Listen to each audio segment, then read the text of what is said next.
Welcome to the Optic User Guide. This video is intended for anyone who will be an end user of the Optic program for their department or organization. If you are an administrator, please check out our administrator videos. There, you will learn how to customize Optic for your department needs. Optic is designed for iPad running iOS 18.5 or greater. One of the design philosophies of Optic is to reduce as many points of failure as possible. Because of this, there is no cellular or Wi-Fi required to run an incident. This video is designed to be just one part of the overall training in the Optic program. The second component is training with your administrators on the specific customized setup they have created for your department and their expectations of your usage of the Optic program. And finally, the third component is getting hands on the software itself to work through the functionality and features of the program.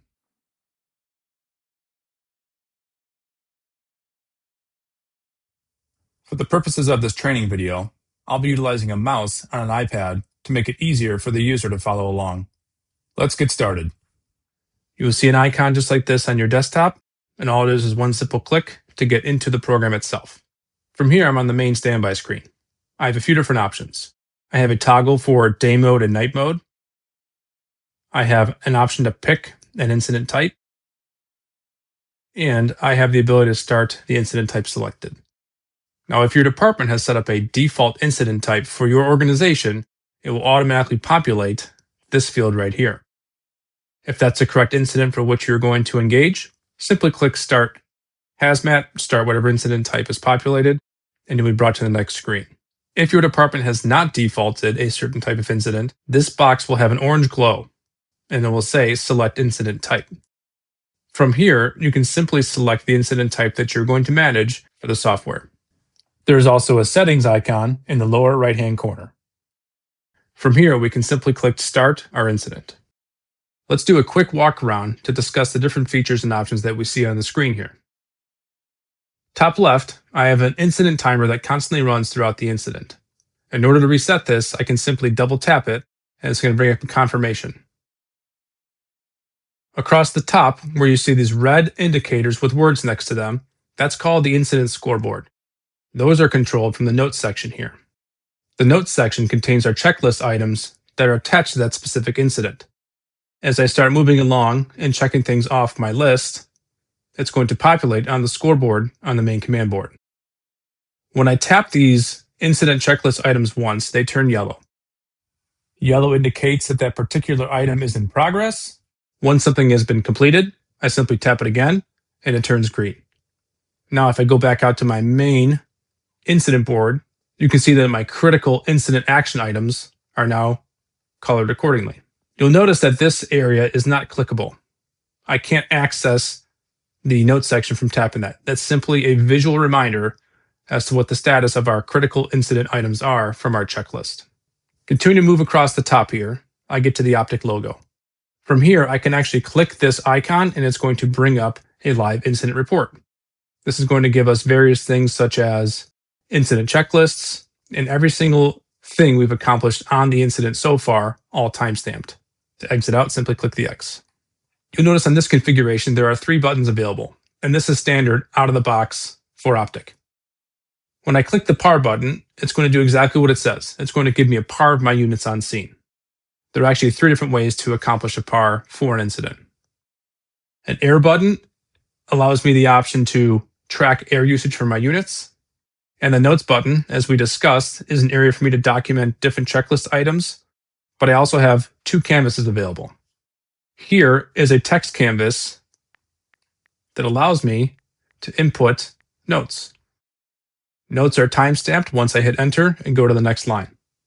Now, this canvas right now is not infinite. You'll have about a page and a half worth of available notes to you. But the nice thing about Optic in general is that it tracks so much already with units, timers, incident checklist, action items, things like that, the less documentation you'll actually need to make for your incident itself. You'll notice I also have the option to draw here.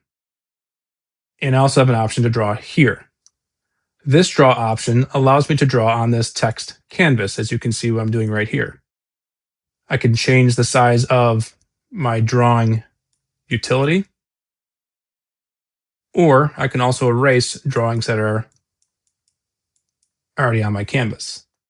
If I click the clear button up here, that is only going to clear drawings on this canvas. It does not clear text. The only way to clear text is actually to highlight it and click the delete button on your keyboard. The second draw option is on this canvas here. Now you'll notice when I flip over between the two canvases, they're different. So I can actually draw on one and type on another. So if you're asking why do I have two different draw options here and on this one here, well, perhaps you prefer to have no text, but you'd like to have two drawing canvases. You now have that option. Or, for instance, let's say you have certain specific items on an incident that you want to check off, you can also do that.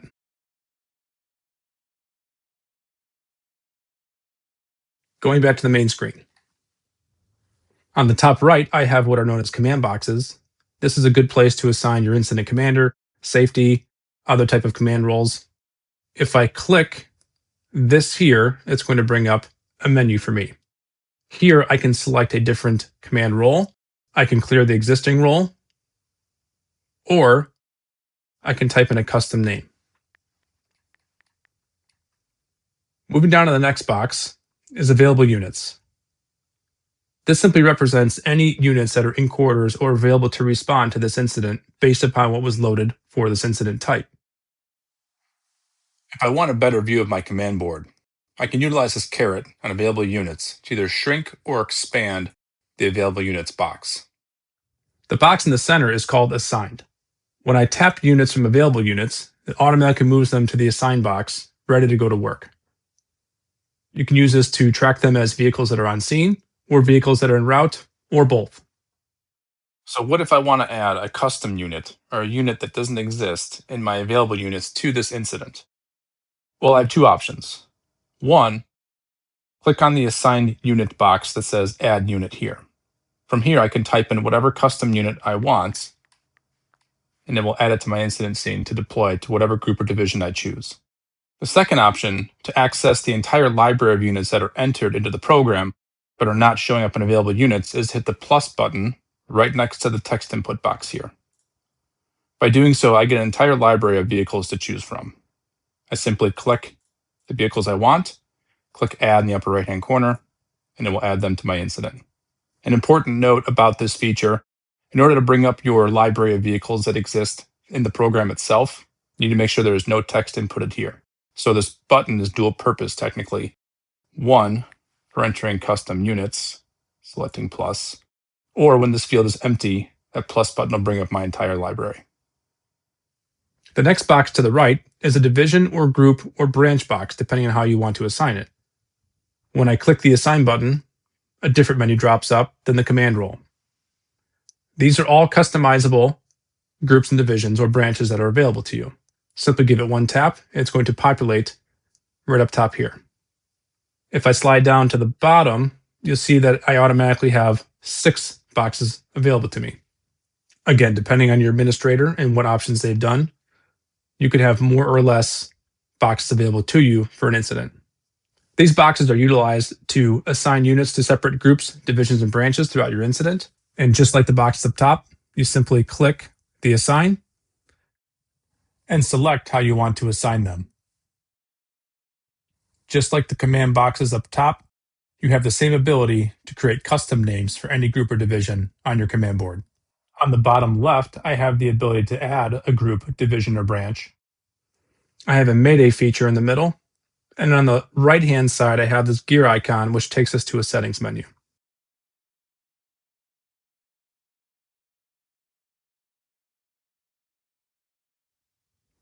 All right, let's see how this might look in an actual incident. So we're going to assign units from the left-hand side here, the available units. And this is just one simple tap. There's no dragging required. From here, I can begin assigning them to various groups and divisions that I establish on my incident scene. To get them to move, one tap highlights that unit you see with the blue circle around it. Simply tap where you want them to go. So Engine 3, I'm going to move to Division 1. Truck 7 is going to move to Division 2. Truck 10, Division 1, and all you got to do is keep tapping your units to move them where you have to go. You can click and drag if you choose. It's just going to be quicker to move them in between these boxes, groups of divisions, by simply tapping and moving them. You'll notice that when a unit gets moved to a specific group or division, that a timer will populate on the right-hand side of the unit itself. This timer is designed to help you understand how long a unit's been working in a particular group or division. If I move them within groups of divisions, that timer will remain. However, the only thing that impacts the timer is going to be if I move them to staging or if I move them to rehab. You'll notice when I move a unit over to staging, or units, there's no timer that populates. The reason being is we simply want to track how long units have been working so we can track their work cycles.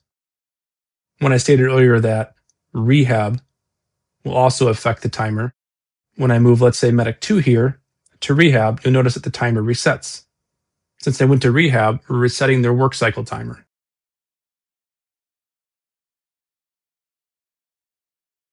In the settings menu down here, there are different types of timer settings established for your units. Essentially, the way the timers work is if you have a certain threshold set for a yellow, red, or green timer, when the unit hits that threshold, they will get the corresponding color ring around that type of unit. So for instance, the current settings right now will have a yellow ring at 5 minutes, a red ring at 10 minutes, and a rehab ring at 5 minutes, or a green ring. In the lower right-hand corner, I have this gear icon that gets me to my settings menu. If I'm running an active incident, when I first click on this, it's going to take me to current incident management. In order to access the rest of my settings, I click on the sidebar icon in the top left. In doing so, I can slide all the way down here to timers. When I open up timers, I see that I have enable timers checked, which is going to turn on all of my timers. I have yellow ring, red ring, and rehab ready. I can turn on or off each of these individually if I choose, or leave them all on, whatever your preference is. Here I can adjust the minutes for when those rings are going to populate. Currently, as you can see, I have 5 minutes for yellow, 10 for red, and 5 for rehab ready. From here, I'm going to exit out back to my main screen. As you can see, some of our units are hitting the threshold for the timer, the 5 minute here for the yellow. To acknowledge, I simply click them. I also have units in rehab turning green to tell me that those units are ready to go to work. And now I've hit my 10-minute threshold with my red ring around these units here. Once again, just click to acknowledge. The main purpose of these timer rings is to give you a visual indicator of when a unit needs to either come out of rehab or potentially go to rehab. Really, the decision is up to you how you want to utilize these color-coded rings on your incident scene. So within Optic, I actually have 3 different ways of conducting a PAR. The first is a PAR on all units assigned to my incident, and I do that by clicking the PAR button in the upper left-hand corner. When I do so, all units get a purple highlight around them. To acknowledge their PAR status, I simply click them within my scene. If at some point I need to cancel that PAR, I simply click the PAR button again, and those units will turn off that have not been PAR'd. The second way to conduct a PAR on an incident is to do it within individual groups or divisions. So once I have a group or division named and units assigned to it, I can click the name of the title here, and you're going to see 2 options. One is Conduct PAR, the other is Change Role. When I click Conduct PAR, it just does that individual group or division. The third way is, let's say I want to do just an individual unit. Maybe they're coming out of the building for a bottle swap or they have a victim. I want to track their status and acknowledge when they're out of the building.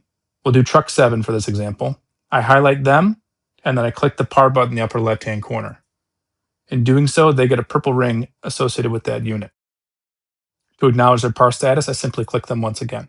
All PAR activity is logged in the incident log in the upper right-hand corner. One other item you may see that relates to PARs is a PAR reminder. This reminder will display as a banner on the top of your command board. Simply click it to acknowledge. This reminder serves just that purpose, a reminder. It does not automatically conduct a PAR on your behalf. The power reminder settings are controlled in the Timers tab in the Settings menu.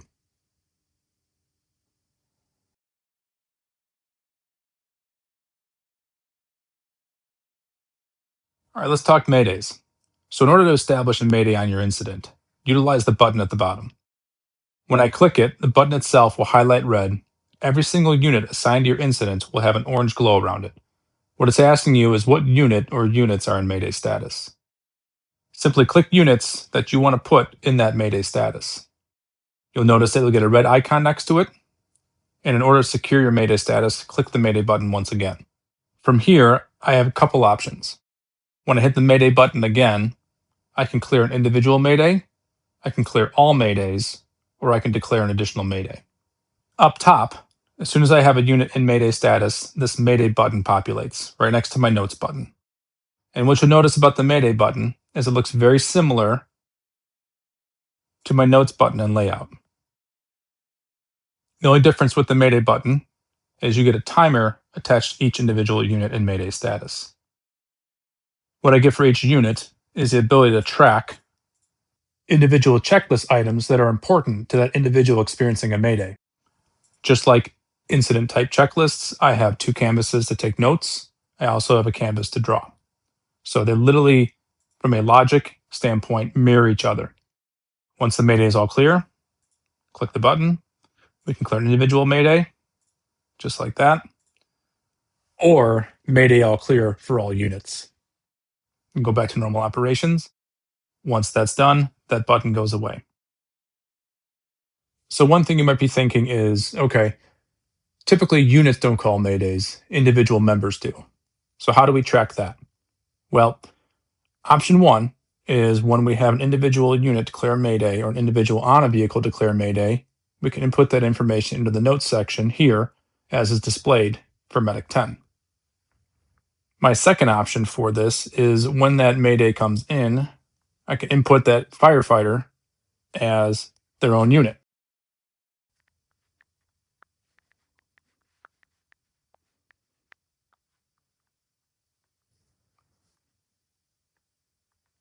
So now that individual firefighter is being tracked as the Mayday. Just like our PAR and everything else on our scene, Mayday status is tracked in our event log.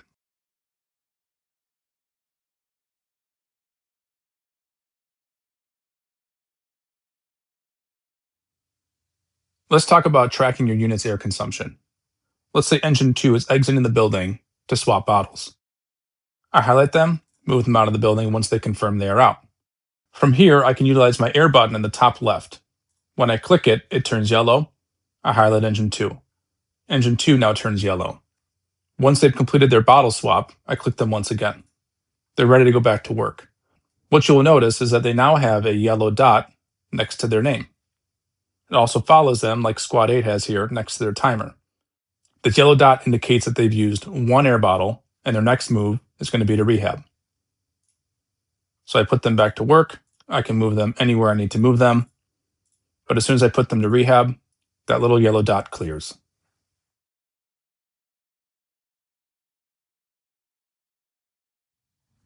Okay, so we've been working our incident for a little while.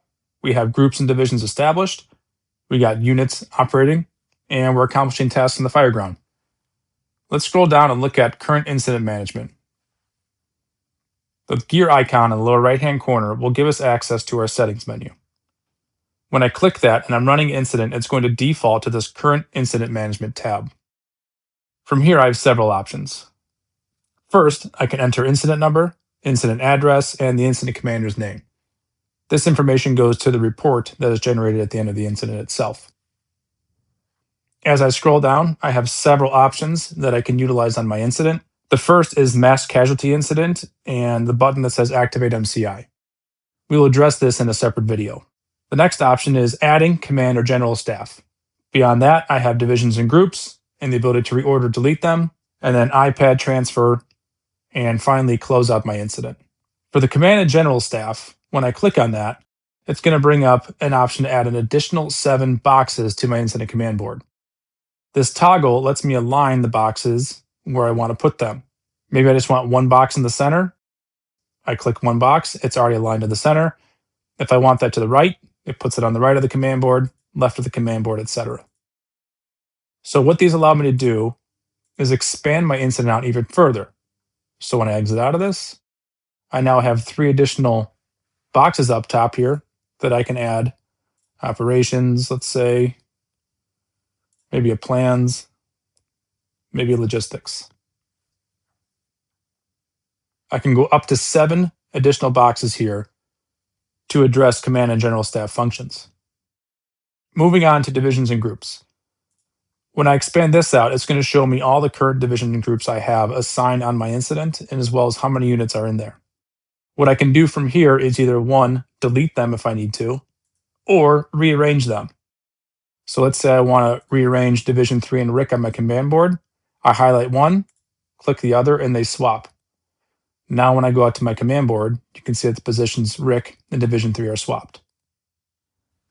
The iPad incident transfer does exactly what it says. When I click this Share Save Incident, it brings up the ability to airdrop, mail, save to files, etc. the current incident.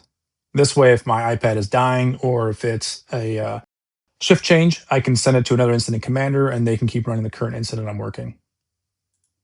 This button here allows me to import an incident that is shared to my iPad. When it comes time to close out an incident, down here at the bottom, I click Close Incident. It's going to give me a confirmation, are you sure? From here, it's going to require the iPad passcode or fingerprint if it's been set up for the iPad itself. And then from that point, it's going to bring me back to my standby screen.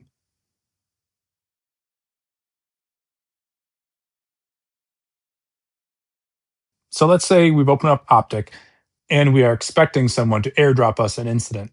When someone does the incident transfer, on the receiving end, here's what you'll see. So on the iPad, it'll open up in a separate window. In the upper right-hand corner, you'll see it says Optic. Click that, and it'll ask, do you want to import this? And just like that, it brings your incident right in and picks up where the last incident commander left off.